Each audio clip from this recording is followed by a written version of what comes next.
Why? Because the one may know little. The disciples heard the word. The illiterates, they heard the word. They don't even know to read and write. But then, what they heard, they kept pondering on it. They kept on hearing. They kept on meditating. They were very sensitive. Is my heart hardened or my heart sensitive? I'm not saying, see.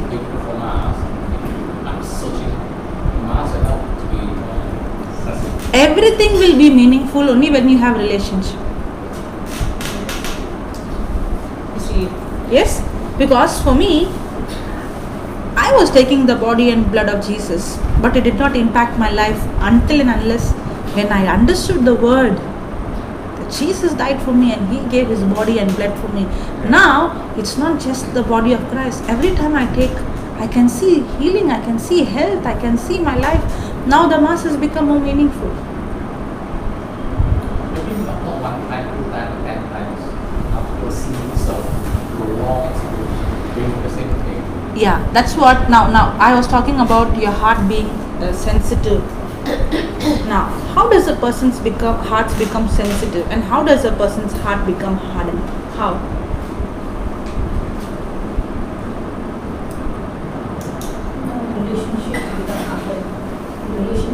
Okay. First, I'll ask the question the other way.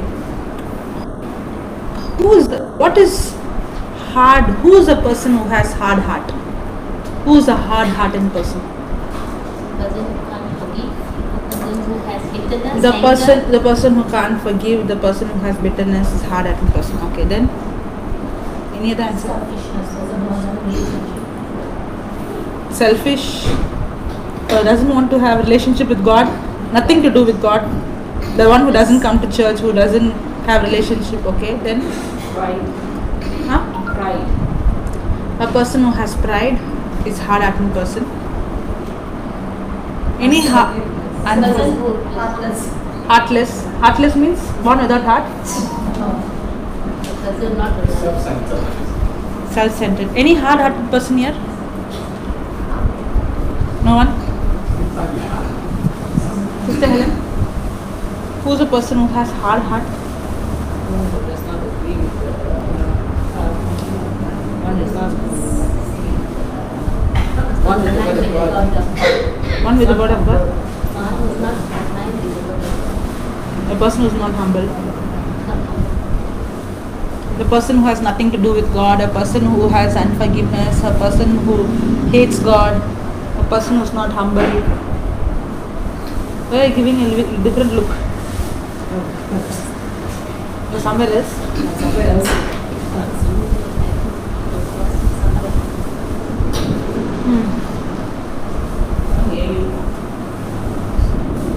Some people go through problems.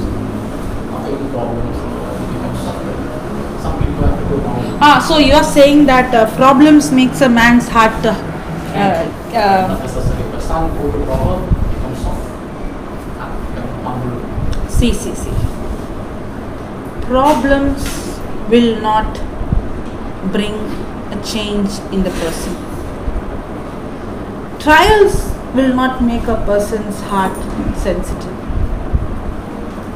But, and I'm not stopping there, but a person in the midst of the problem, in the midst of the trial, if he is going to focus on the Word of God, that Word of God will teach him how to overcome.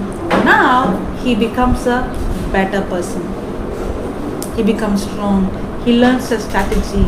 Now the pressure that came against him, it did not put him down, but it has built him up only when he is in the Word. If there is no Word, the same problem, the person goes into depression and taking depression pills. It never made a person better. I have seen people who were healthy, who were really, physically, mentally sound. After the problem came, they lost their mind. So did the problem make them better or worse? I have seen people when they go through depression, they lose their hair, When they go through depression, their health is gone, the digestive system is affected, the joints in the body, the bones are affected. So many sicknesses. That trials, that problem never made them better. Problems will not make you better. Who told you? Problems has come to kill you. The trials has come to destroy you. But in the midst of the trial, when you go through problems, when you have the word of God, take that 2 Corinthians chapter 4. 2 Corinthians chapter 4 verse 17.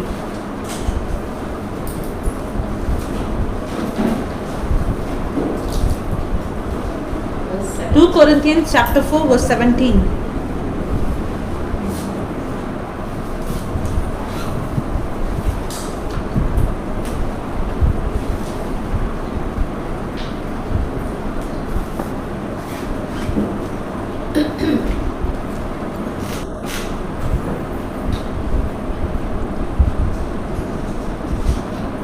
Yeah. Can you read?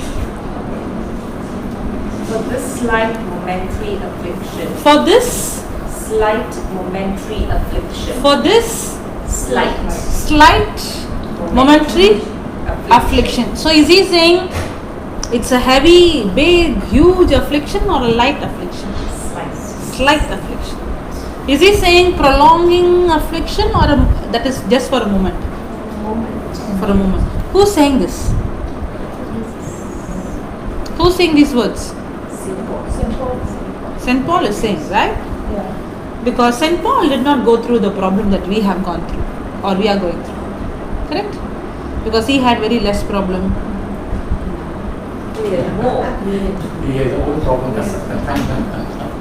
Because he did not tortured like how we are tortured. Correct?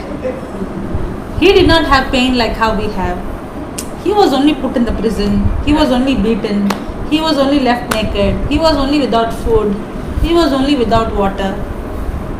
He was only thrown in the wilderness. He was not all small problem, not like us. Small problem?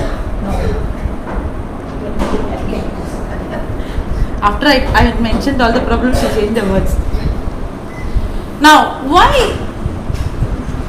Actually, he is not supposed to use that word. How can he say light affliction? It looks like as if we are going through big problem and he has only light afflictions. Why he is saying it's just a light affliction only for a moment?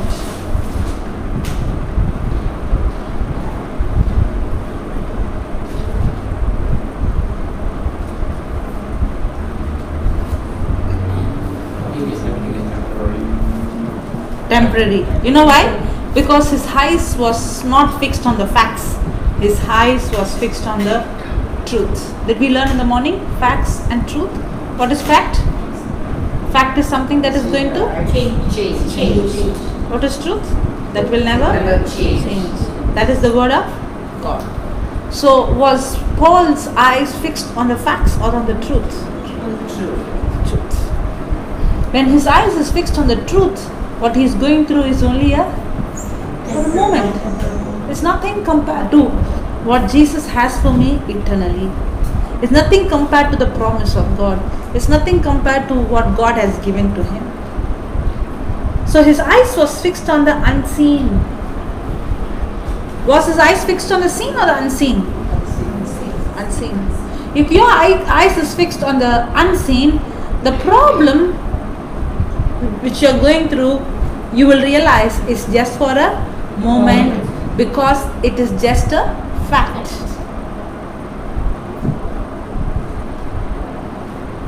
Praise the Lord. Hallelujah. Yeah, now read that again. For this slight momentary affliction. For this slight momentary affliction is preparing us an eternal weight of glory. it is preparing us. Okay, where is Sister Helen? Can you read the other translation? Can you read from your RSV? She's on the phone. It's on the phone. For this slight momentary affliction is preparing us. No. Can you read that 2 Corinthians chapter 4 verse 17? Yeah, you can't talk. You can't read now. You can't read now. He's just in mind. 2 Corinthians chapter 4 verse 17.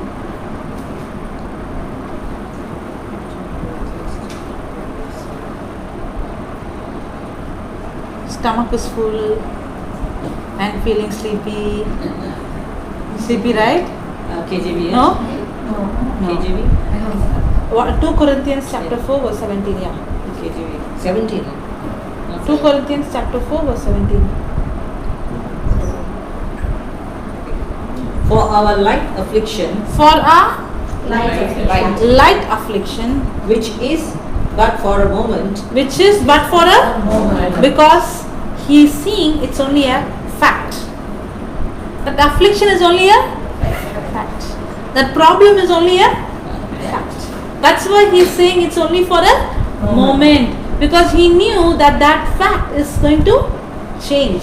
Yeah, then works for us, works against us, works for us, works against us, Works for us. works against us. works for us. Works for us. Do you go through trials, Yes. temptations, Yes. afflictions, Yes.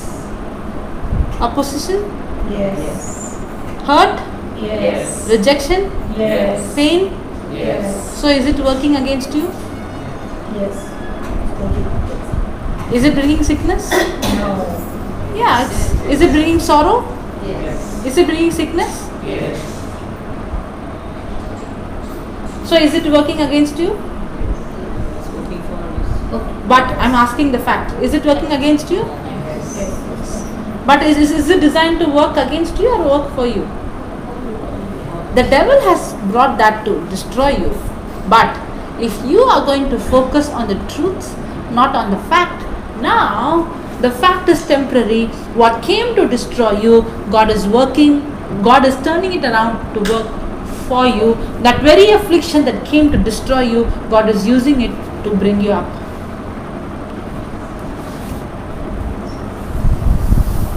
Amen. Did Joseph, the Old Testament Joseph, did the brothers plan to kill him?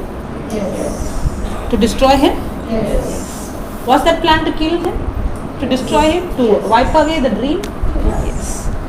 Did they throw him in the pit? Yes. Did they sell him as a slave? Yes. Was that for the good reason or for the bad reason? Yes. Now, if Joseph was going to only focus on the fact, my brother did this to me. If he was only going to focus on how I was in my father's house, how I had colorful dress to wear, how I was fed, how my father was rich, how I was living life, now see, I became a slave. He would have gone into depression. Yes. Now he would have been a slave all his life. If he is going to focus on the fact, if he, you know why people go into depression? Because they focus only on the fact. That's why I said problems will not make a person's heart sensitive. Are we focusing on the fact? So is that fact, if you are going to go into fact, focus on the fact, that fact is going to finish you. But in spite of Joseph going through the unjust suffering, in spite of he going through that pain, that hurt, that rejection, was he focusing the fact or what? Was he focusing the promise that God gave him? Did God give him the promise? Or he gave the dream? God gave the promise through the dream. God gave his word through the dream. Don't hold on to dream. On those days they did not have Bible. So God has to use visions and dreams to give the word. But we are so blessed that we have the word. Everybody has the Bible with us. I can show you the scripture. Take that Psalms 105 verse 17.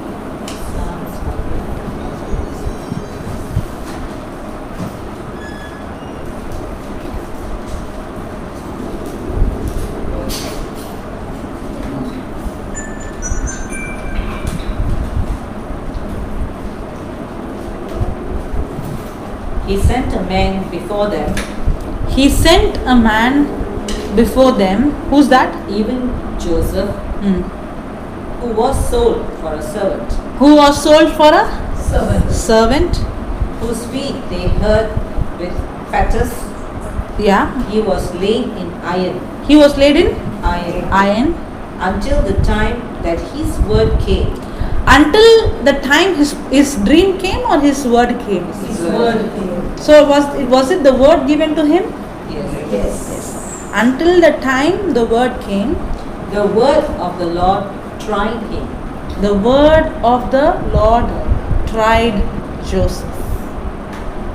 What's the 105 from verse 17, 18, 19. Psalms. You can read from your Bible. Let us see how it's written there.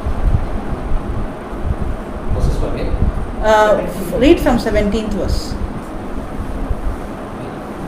Psalm 105. 105. Oh, 105.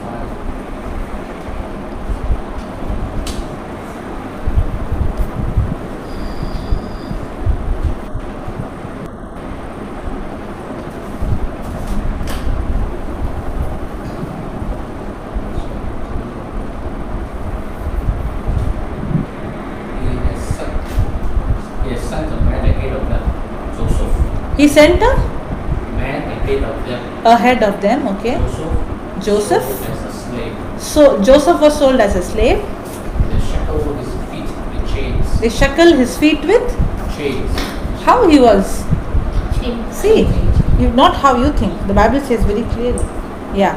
Then Collar his neck iron. collared his Neck. neck iron Till his prediction came to pass. The word of the Lord proved him true. The word of the Lord proved him true. If Joseph would have not had, or if he would have not focused on the word of God, all that what he went through, he would have gone into depression, into sickness.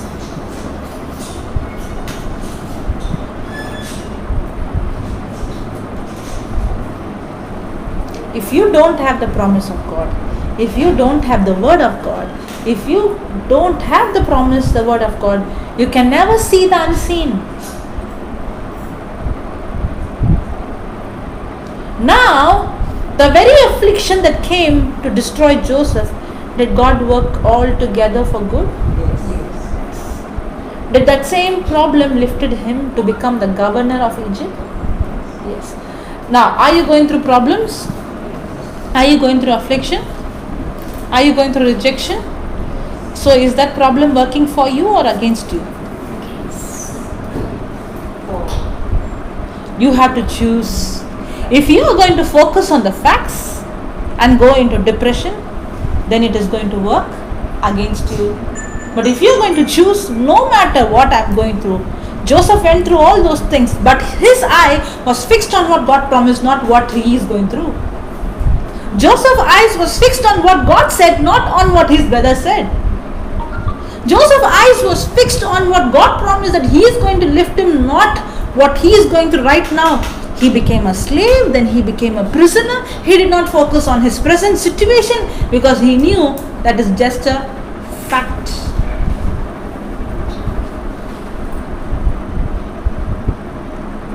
Praise the Lord. Hallelujah. Hallelujah. Are you understanding the difference between facts and the truth? Yes.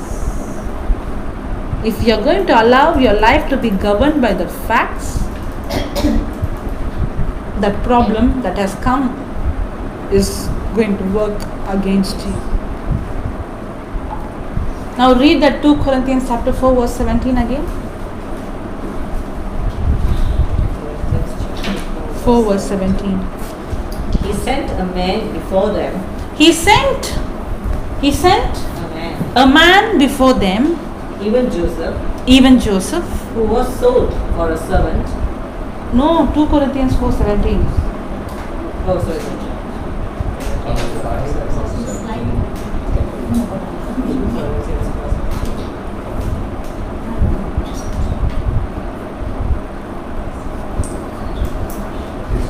For our light affliction, For our light affliction, which is but for a moment, which is but for a But for a? Moment. But for a? Moment. But for a? Moment. So the problem that you are going through is just for a? Moment. The trials that you are going through is just for a? Moment. The financial troubles that you are going through it's just for a? Moment. Can you see any sickness? It's just for a? Moment. Yes or no? Just for a moment. Works for us. Works? For us. Works? Works? For us. A far more exceeding A far more exceeding and eternal weight of glory. and eternal weight of glory.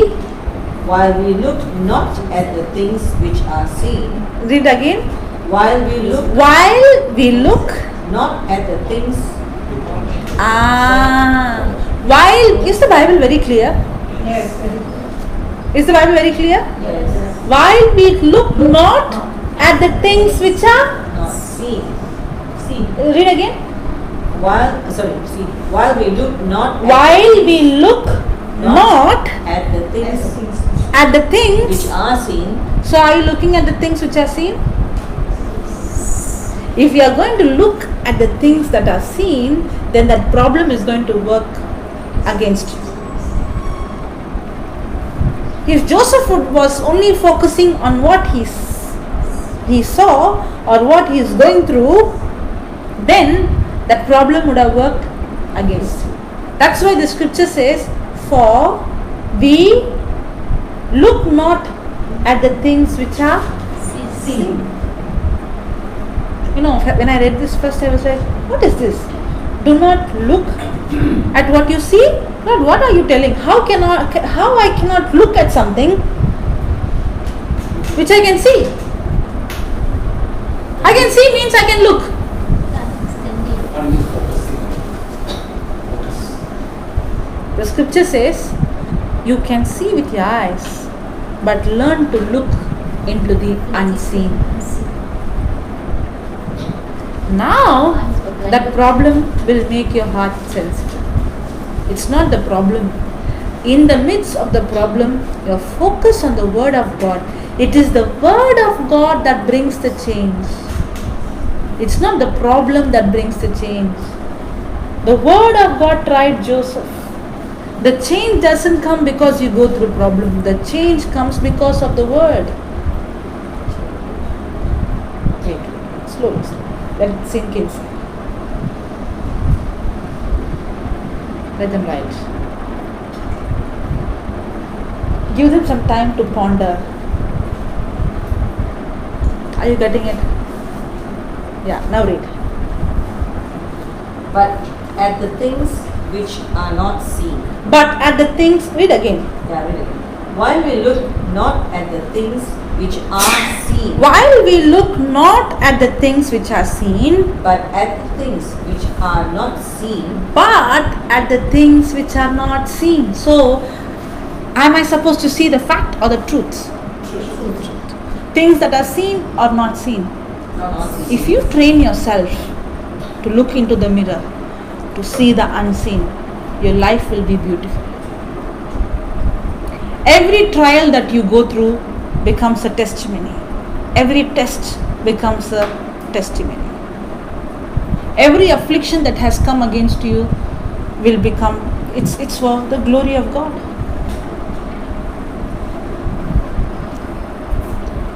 Did Joseph went through trials? Yes. Is it not now revealing God's glory? Because he learned to look not what he saw, he learned to look the unseen. Yeah, continue. For the things which are seen. For the things which are seen, the facts, what we see is facts. For the things which are seen are temporal. is temporary. Is it very clear? Yes. The things that we see are temporary. Can you see your neighbor? Everything that you see is temporary. Yeah? Now I see very good. Okay, can you see the sickness? It's temporary. Anything that you see is temporary. What is eternal? The word of God. Now what you see, it's temporary.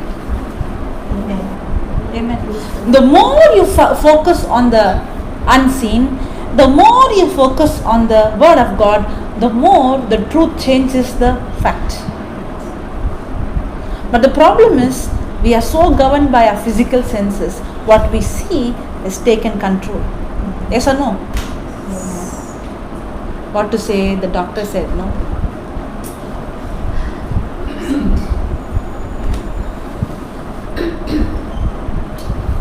Yeah. But it's very difficult to sort of fact this thing because everybody around you are present COVID-19 now, for example. What? Virus, because they stay away from crowd, don't do that, and even church also they are not saying with activities. Everybody around is saying that kind of thing. So it's a fact or truth? Like a fact, yes. Okay. They're taking action to avoid further spread of the disease, which is actually reasonable. But Okay. then you say, no, I am. The court says, what is healing then? Okay. There's so many testimonies I can share. I can share one of the testimony. There was a man called John G. Lake. Have you heard? What? John G. Lake. Gillette. John G. G and Lake, L-A-K-E. Ah, okay. Okay. Just see which year he was born. See in the Google. Okay, I'll just see. So this man, he was not, he has not done anything in the medicine. He was not a doctor. It's John. 1870, March 18, 1870. 1817. Correct? 1870. 1870. Okay. Yeah. Now, he in the early 20th century. Okay. This man was not a doctor, nor he has done anything about medicine. But he accepts Christ and he studies the Word of God. And he understands the truth in the Word, the truth, not the fact. And he understood that the truth can change the fact. John G. Lake started his healing ministry. He started to teach his students how to heal the sick using the Word of God. And then he started healing rooms. He had healing rooms. So they bring the sick people, keep there, and they speak the words, they teach them the word, and they get healed. He also used to send his students to go to the sick people's house. The students is not supposed to come back until the patient is healed. They are not supposed to come back until, you know why? Because John G. Lake knows for sure this word will not fail. If it's not working, the problem is with you, not with the word. Correct? Now, you know what happened? The government started to recognize that the people who were going to his healing rooms, to his ministry, had statistically more documented healing. Means the report says they have a crooked bone. After they went to him, the report says the bones are straight. Before they went to him, the report says they have a big lump. After they went there, the lump is disappeared. And that ministry had documented. It's not just they got healed and left. They went to the hospital, they checked, and they got documented. They had, and the government started to recognize that the statistics of healing in his ministry is more than the hospitals.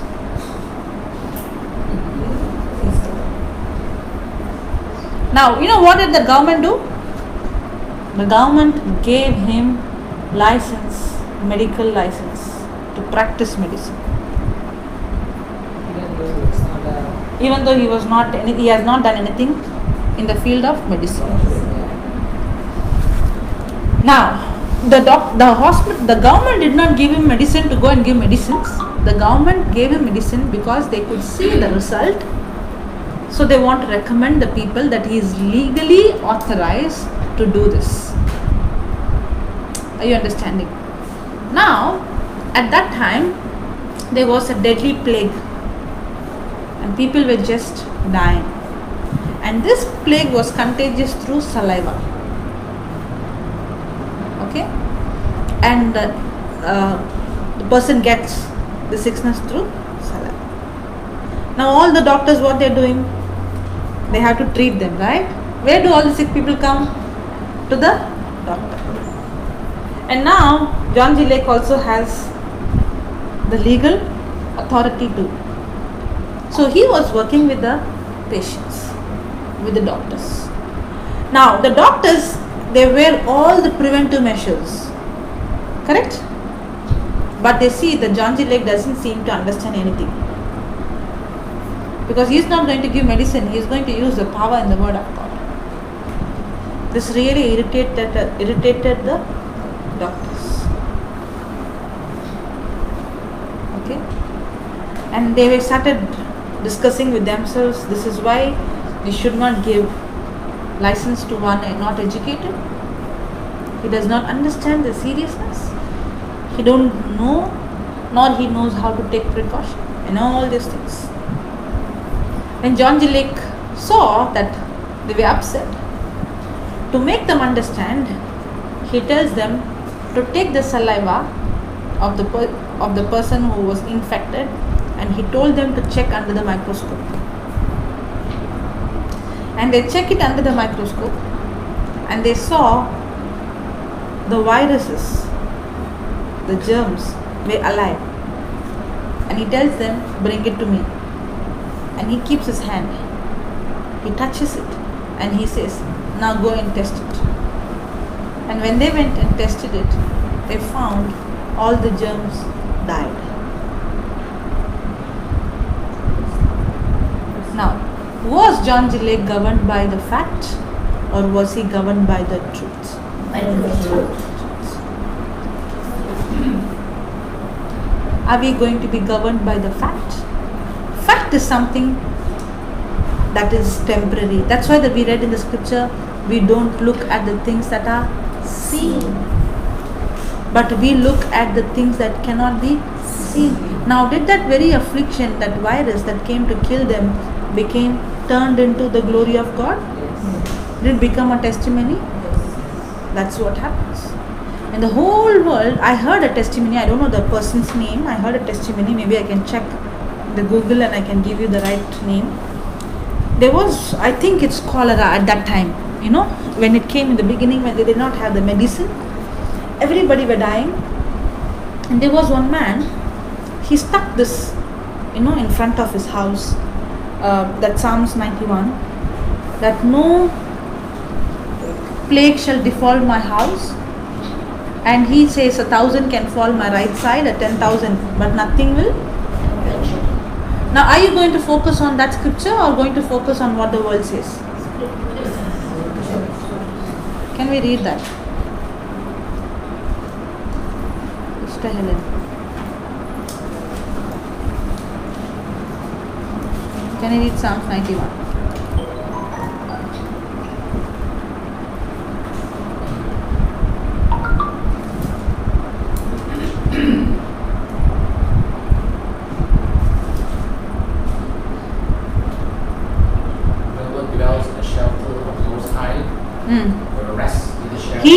Okay, shall I read? He who dwells in the shelter of the Most High will remain secure. Will remain? Secure. Are you secure or insecure? Secured or insecure? Secure. Does it say he who dwells or he who visits? He who dwells. Are we visiting or dwelling? Do we visit the church? Not in the church. The word of God has to dwell in our hearts. I'm not supposed to, the Bible says Jesus is the true vine and I'm the branch. As long as the branch is connected to the vine, it bears fruit. But when it gets disconnected, are we connected to Christ? And the only way that I can get connected to Christ is through the word of God. I'm supposed to dwell in His presence, not visit. The moment I take my eyes from the truth to the fact, I have come out. I'm supposed to dwell means what? I have to constantly focus on the truth. I should dwell in the unseen. But the problem is we are here and there, wavering. What I see and what the scripture says. Yeah? I didn't know. That's why we have come. If you know, then we are jobless. Praise God. That's why the Bible says, how will a person believe if they have not heard? And how will they hear if there is no one to preach? How will salvation come if the gospel is? That's why preaching the gospel is not option, it's a command. Because without preaching there is no belief.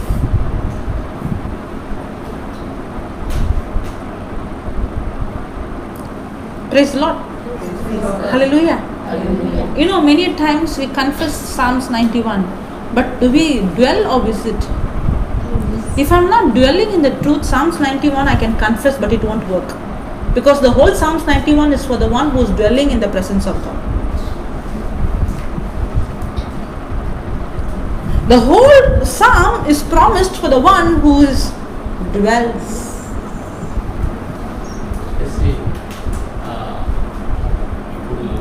This morning I had an experience. Yeah. I went to the hospital to take the medicine for my wife. But the person, I said, I think the photocopy of the prescription for the things. Is the photocopy. I don't accept it. Can you give me the real one? So, oh my God, go back home. Who, your wife? I'm in pharmacy. Pharmacy. Okay. Pharmacy, they don't accept the photocopy. Photocopy. Only the original. Just I want to nothing else. So actually, I told back that I can come back if I can you give me the anyways? No one was cheating. I said, no way, next. So I was quite angry. So I said, okay, so I went back and take a time to go. So I was very angry with the person for a while. But so now it's not this. So the fact is she rejected me. Yeah, as a pharmacist, it's a procedure they need to. They have to do it, right? They have to do. If not, anybody can come and Correct. take the drugs and go and misuse But it. then I was thinking myself, go back. You don't take medicine today, then this one day is not. So very difficult. Anyway, I went away. It's just the way she said is very true. So that opened my mind for a while. Now, if you would have, the Bible says, rejoice in the Lord always. And rejoicing is not a feeling, it's a choice. If you would have rejoiced, God would have turned your mistake into a testimony. The very thinking as a problem would have become, maybe when you are rejoicing, the sickness only died, no need of medicine. So it's all about what you see and what you focus. I should not say maybe the sickness died, the sickness has died in the name of Jesus. Praise the Lord. Praise the Lord. Hallelujah. Hallelujah. Okay, let's see. Have you ever realized Psalms 91 before? Many of them confess every day. Do you confess every day? Have you ever realized dwelling? Yeah, I used to confess it daily. But have you realized the part The dwelling, yeah. Yes. that you have to dwell, not Yeah, visit? Yeah, not visit. Yeah. When you dwell, now the sickness cannot come because the sickness cannot find you. You are dwelling in the presence of God, in the secret place. Does it say?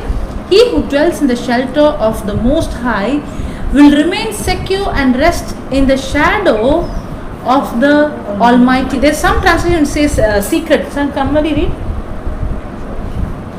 Psalm 91. 91 verse 1.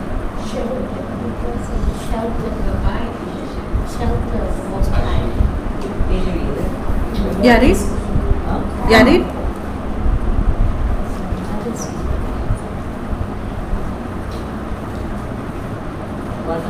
He that dwelleth in the secret place. He who dwelleth in the Secret place. He who dwelleth in the Secret place. Of the secret most- means what?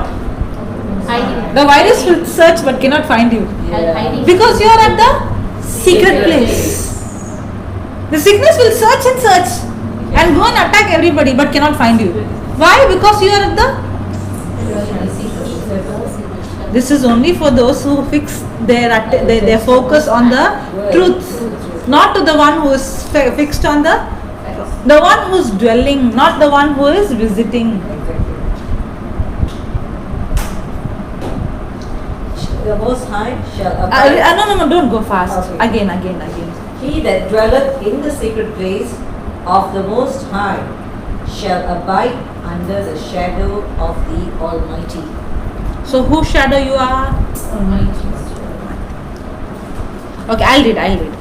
He who dwells in the shelter of the Most High will remain secure and rest in the shadow of the Almighty, whose power no enemy can withstand. Now, did that plague touch John Gillick? No. Could it withstand? No. Why? When everybody were touching, they were dying, but when John Gillick touched it, he did not die. Because he was in the secret place, and the enemy could not stand in the shadow of the Almighty.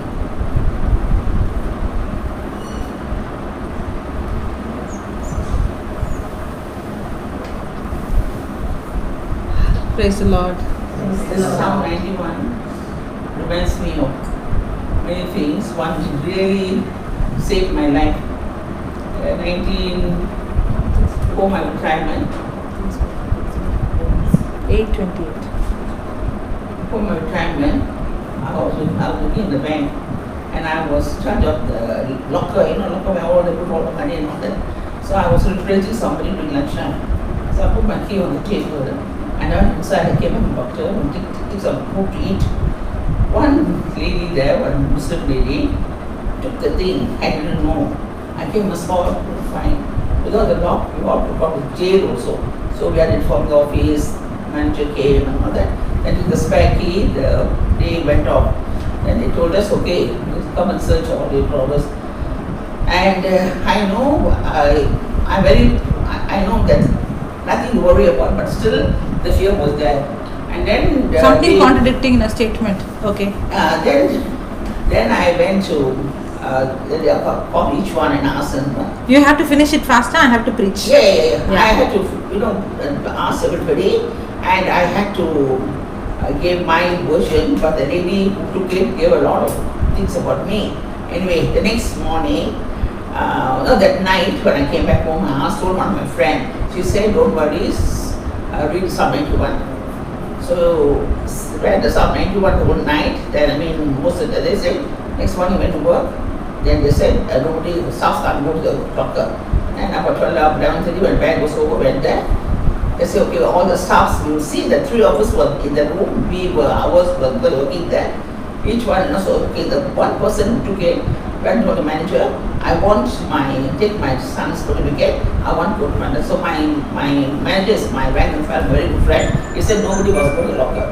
Then at 11:30 he said, okay, 5 days, we go and open. And they opened one by one, all the union, everybody standing there. The key was there. So I know that day, how it was. From that day to today, I never miss 91. Okay, yeah. It's not just confessing Psalms 91, it's believing. If you are confessing the scripture, Psalms 91, and you are panicking, that means you are not dwelling in the secret place. When you confess the Psalms 91, are you believing what you are confessing?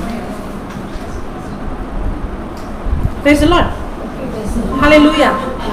Thank you, Jesus. Thank you, Jesus. Okay. I will say of the Lord, He is my refuge and my fortress, my God in whom I trust with great confidence and on whom I rely. The Lord is my refuge and my fortress. Can we say that? The Lord is my refuge and my fortress, my God in whom I trust My God in whom I trust with great confidence with great confidence and on whom I rely. and on whom I rely. For he shall save you from the trap of the fowler, the enemy, and from the deadly pestilence. He will cover you and completely protect you with his poisons, and under his wings you will find refuge. His faithfulness is a shield and a wall. You will not be afraid of the terror of the night. Are you filled with fear? No. You will not be afraid of the terror of the night, nor of the arrow that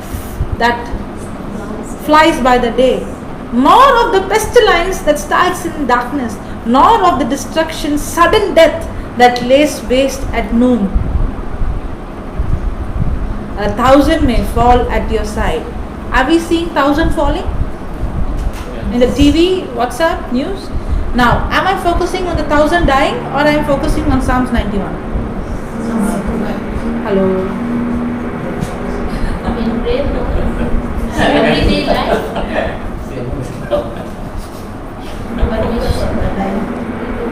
Is it?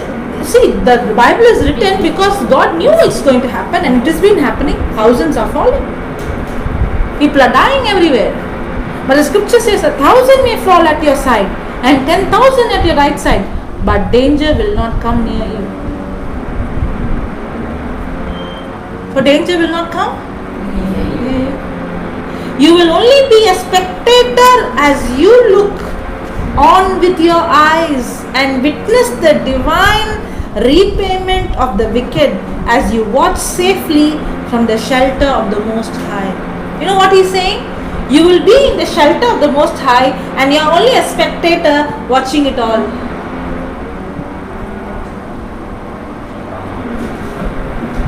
Because nothing can touch. You know why? Because I am dwelling in the secret place, the shadow of the Most High God. It's okay, it's okay. The shadow of the Most High. Yeah. Yeah, it's already in this. Okay. 2, 3.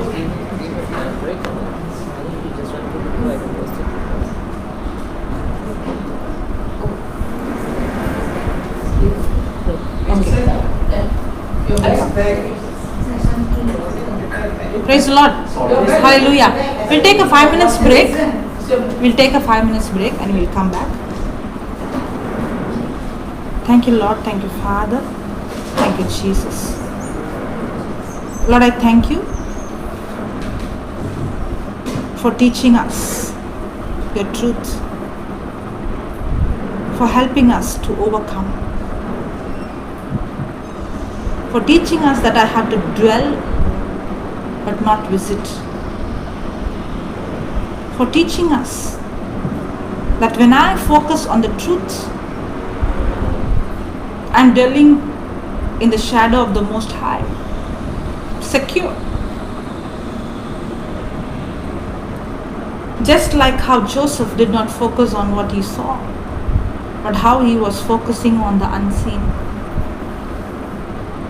Just like how Paul says, the affliction which I go through is light, because we do not look at what we see, but we look at the unseen. Thank you, Jesus, for teaching us the truth and opening our spiritual eyes. In Jesus' name we pray. Amen.